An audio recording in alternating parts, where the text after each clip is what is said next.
você procura o texto sagrado, eu quero glorificar a Deus pelo privilégio que Ele me dá todo dia, de poder levantar da minha cama em paz, em saúde e em segurança.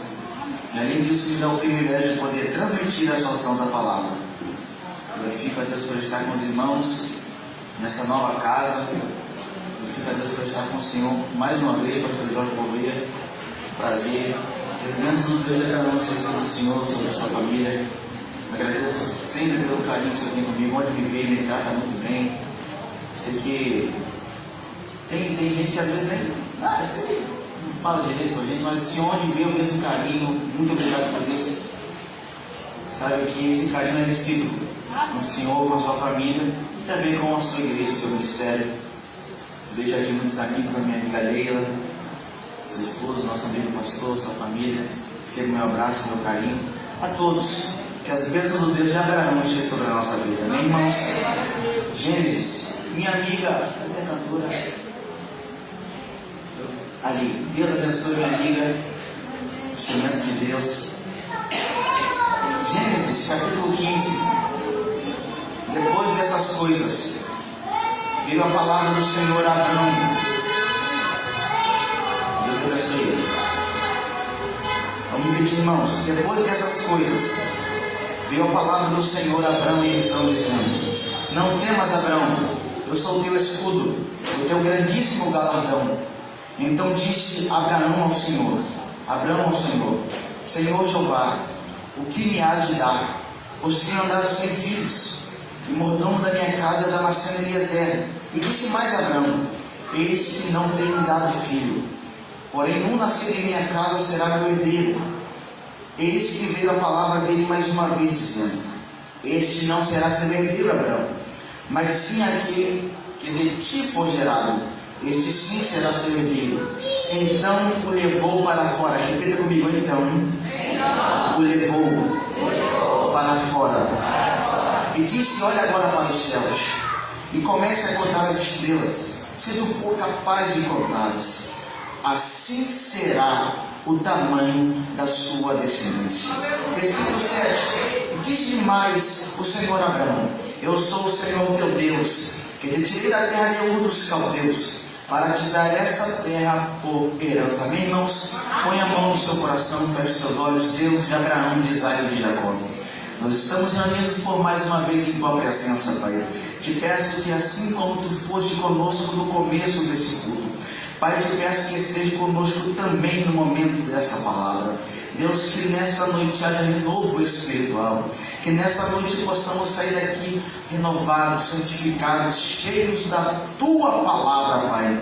Deus, é o que nós te pedimos. Glorificamos o teu nome por tudo, Jesus. E amém. Meus irmãos, confesso que vim preparado para trazer uma mensagem, mas não gosto muito de dizer isso. Deus incomodou meu coração para falar sobre Abraão. Quando nós observamos a Bíblia Sagrada, todos os homens memoráveis, todos os personagens, nós sempre iremos lembrar de Abraão. Quando nós observamos no Novo Testamento, um dos homens mais lembrados ali por Paulo, por Jesus, por Lucas e por João, é o homem chamado Abraão. Quando nós observamos a história de Abraão, nós sempre iremos nos impressionar com aquilo que o Senhor realizou por Abraão, através de Abraão e com Abraão. Quando nós observamos a Bíblia Sagrada, o livro de Gênesis vai nos mostrar alguns dos parâmetros de Deus acerca de escolhas, acerca de chamado. Quando nós observamos também acerca de chamado e de escolha, nós precisamos entender que Deus também está querendo usar a vida de alguém para que o seu nome seja glorificado. É por isso que Deus ele usa as mãos de Moisés para mostrar em Gênesis, no capítulo de número 1, primeiro versículo da Bíblia Sagrada: no princípio criou Deus os céus e a terra. Deus estava aqui trazendo a glória que sempre foi dele. Deus estava mostrando aos homens que a glória sempre será de um Deus que está sentado no trono. Quando nós observamos acerca da ciência, a ciência sempre tenta trazer uma explicação para as coisas que são criadas. A ciência traz a glória para o Big Bang. Quando nós observamos as religiões demais, muitas religiões trazem a glória da criação para seus deuses, mas Deus, ele dá a glória a si mesmo, quando ele usa Moisés para dizer: no princípio criou Deus os céus e a terra. Você já parou para pensar que dão a glória da lua para São Jorge, dão a glória do mar a Iemanjá, mas Deus está dizendo: não existe outro Deus a qual seja dada a glória da criação. É por isso que a glória não é do Big Bang, a glória nunca será da ciência, a glória nunca será de deuses vãos, feitos pelas mãos dos homens. Deus sempre está dizendo: a glória sempre será minha, porque sou eu que estou assentado no trono, e a partir do momento em que eu decidi fazer toda a criação, a glória sempre será minha. É por isso que Deus, ele faz homens. Para quê? Para que o seu nome seja glorificado através das nossas obras. Eu tenho uma mensagem para trazer para alguém que tem chamado, para alguém que tem uma promessa da parte de Deus. O seu chamado é para glorificar o nome do Senhor, a tua promessa é para glorificar o nome do Senhor. Tudo aquilo que o céu depositar na sua vida é para a glorificação do nome do Senhor. Glória a Deus. Deus, ele é o Rei da glória. E para mostrar que ele sempre será o dono de toda a perfeição, o dono de toda a glória, ele vai até a terra de Ur dos Caldeus e vai chamar o homem por nome de Abrão. Quando ele diz no capítulo 12: Abrão, sai de sua terra, da sua parentela, da casa do teu pai, e vai até a terra que eu te mostrarei. Farei de ti uma bênção, Abrão. Abençoarei os que te abençoarem, mas amaldiçoarei a todos quantos te amaldiçoarem. Quando Deus está fazendo um chamado a Abraão, e quando nós observamos a história de Abraão, nós sempre iremos nos alegrar, pastor, porque nós sabemos que o final da história é um final vitorioso. Abraão é considerado o pai da fé. Quando nós observamos a história de Abraão, nós nos emocionamos com aquilo que Deus faz, mas quando nós observamos a trajetória que Abraão percorre em direção àquilo que Deus lhe chamou,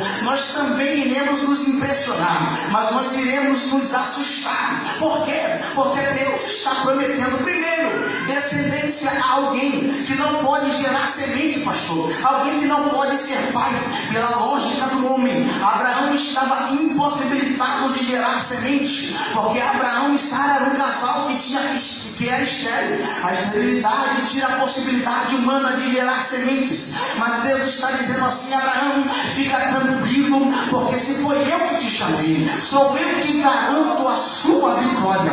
Quantos de nós temos chamado da parte de Deus, temos promessas da parte de Deus, mas estamos olhando apenas com os olhos naturais? Mas nessa noite o céu está nos convidando a olhar além, a olhar para o tamanho da promessa que Deus nos deu, não para o tamanho do nosso porém, porque Deus está além da medicina, Deus está além dos nossos poréns. Deus talvez prometeu uma porta para você que você está dizendo: é muito grande, eu não tenho possibilidade de chegar. O céu está dizendo: não há nada grande para mim, a minha promessa sempre será maior, não há nada que é difícil para mim. Se eu prometi algo para você, fique em paz, porque sou eu que garanto a sua vitória. Deus está dizendo: Abraão, vai para a terra que eu te mostrarei. É bonito, pastor. Nós colocamos os temas das nossas festividades assim, capítulo 12 de Abraão. Mas se você parar para observar, Deus está falando para Abraão ir para um lugar aonde ele não sabe para onde vai. Abraão está em direção ao seu chamado, mas Abraão não sabe para onde ele está indo. Abraão não contemplou com seus olhos naturais aquilo que Deus tinha lhe prometido. Ele foi apenas obediente àquilo que Deus tinha lhe falado. Uma das coisas mais bonitas do capítulo de número 12 é o versículo de número 4, quando a Bíblia nos mostra assim: e assim partiu Abraão como o Senhor lhe tinha dito. É muito bom olharmos aquilo que Deus fez, mas Deus realizou as suas promessas em Abraão pela atitude que Abraão tomou. Quando Abraão assume a sua responsabilidade e começa a caminhar em direção à sua promessa. Versículo 4: assim partiu Abraão, como o Senhor lhe tinha dito. Quando nós observamos acerca de chamado, acerca de promessas, quando nós observamos a nossa geração, muitas das vezes estamos sendo negligentes. Por quê? Porque nós sabemos o para que fomos chamados, mas poucos tomam a postura de colocar a mão na responsabilidade que o céu depositou sobre a vida dele. Quando nós observamos acerca da nossa geração é uma geração que tem muita gente com chamados lindos, chamados específicos da parte de Deus, mas o que falta, pastor? Eu sei o para que fui chamado, eu sei aquilo que Deus depositou em minhas mãos. O que está faltando para a gente é assumir a responsabilidade que o céu já colocou em nossas mãos. Quando nós observamos acerca da nossa geração, era para a gente ter todo dia cultos cheios de jovens, cultos cheios, cultos lotados de pessoas. Por quê? Porque se cada um que estivesse aqui assumisse a responsabilidade que Deus depositou em suas vidas, os nossos templos estariam mais cheios do que a gente pensa. Mas quando nós observamos o reflexo da nossa geração, nós sabemos o para que fomos chamados, sabemos o porquê fomos chamados, mas não queremos assumir a responsabilidade que Deus colocou em nossas mãos. Nessa noite eu quero dizer para alguém aqui que sabe o para que foi chamado, que sabe o tamanho da sua promessa. Eu quero dizer para você: está esperando o que para assumir a responsabilidade que Deus tem com você, meu filho? Está esperando o que? O que vai cair do céu é chuva. Está na hora de assumir aquilo que Deus colocou em suas mãos. Está na hora de sacudir essa poeira aí, adolescente. Está na hora de sacudir essa poeira aí, minha irmã, e assumir a responsabilidade que Deus depositou em nossas vidas. Porque tem tanta gente parando no meio do caminho, pregador. E quando a gente olha, pastor, é crente. Quando a gente olha, está cheio de promessa. E qual é o problema? Se deixou levar pelas flores do caminho. Mas eu quero pregar para alguém aqui que a partir de hoje vai ser igual a Abraão. E partiu Abraão assim como o Senhor lhe tinha prometido. Quantos nessa noite estão dispostos a assumir a posição que o céu lhe deu para assumir? Quantos nessa noite estão dispostos a viver o que o céu tem para realizar em sua vida? Quantos nessa noite estão dispostos a assumir a responsabilidade que Deus tem? Levante as suas mãos para o céu agora e enche essa casa de glória, porque eu não estou pregando para uma geração fraca, eu estou pregando para a melhor geração que já existiu. Se você não assumir a sua responsabilidade, a gente acaba com essa era do gente e começa a encher os nossos templos. Quantos nessa noite estão dispostos a assumir a responsabilidade que Deus tem em sua vida?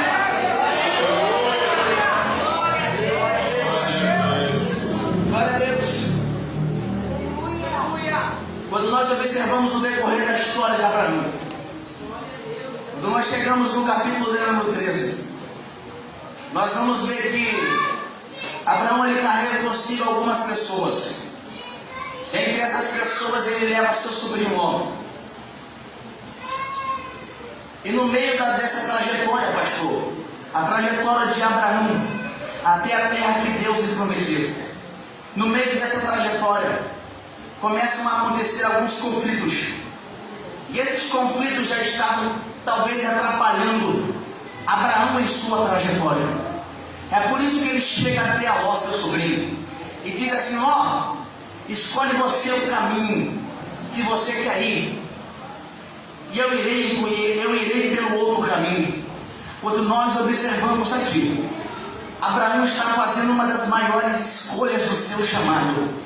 Por quê? Porque ele entendeu que a prioridade da sua vida, a prioridade da sua história era viver os propósitos de Deus para a sua vida. E como ele entende isso, ele chega até a Ló e diz: Abraão, segue o seu caminho que eu vou seguir o meu. Por que ele está dizendo isso? Porque ele entendeu que do seu chamado, era melhor ele se desvencilhar. Era melhor ele cortar essa aliança. Como assim, pregador? Você está dizendo algo muito duro. Quando nós observamos a nossa geração, nós vivemos um período onde os nossos jovens estão parando no meio da sua caminhada por conta de relacionamentos que não são de Deus para a sua vida. E quando eu falo sobre relacionamento, eu não estou falando aqui só de namoro, não. Eu estou falando sobre todo e qualquer tipo de relacionamento que vai me fazer ficar longe dos propósitos de Deus. Abraão, entendendo que a sua prioridade é o seu chamado, ele chega até lá e diz: ó, segue o seu caminho que eu vou seguir o meu. Por quê? Sabe por quê? É melhor a gente cortar o mal pela raiz do que deixar crescer e amanhã deixar a gente longe daquilo que Deus colocou em nossas vidas para fazer. Quantos estão parando no meio da caminhada por conta de relacionamentos que não são de Deus para eles? Quantos e quantas estão no nosso meio, mas já não estão mais vivendo